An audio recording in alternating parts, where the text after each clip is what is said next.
Apparently, Trump had the balls to threaten house calls. Our video of the day comes to us from our good friend Sage Steele, who recently interviewed Congressmen Wesley Hunt and Byron Donalds. And they shared perhaps one of the most amazing stories you're ever going to hear about Trump. Watch this. I'm gonna give you my favorite President Trump story. This is my #1 favorite of all time.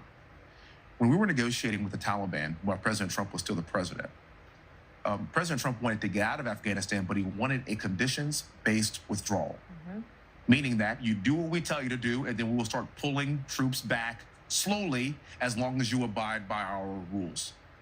It's President Trump and Mike Pompeo, and they are talking to Taliban leadership in the room, and they had one translator in the room.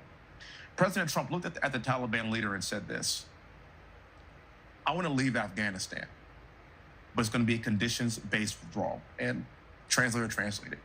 And he said, "If you harm a hair on a single American, I'm going to kill you."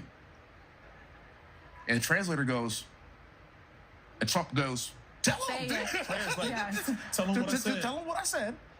Reached in his pocket, pulled out a satellite photo of the leader of the Taliban's home and handed it to him. Shut up.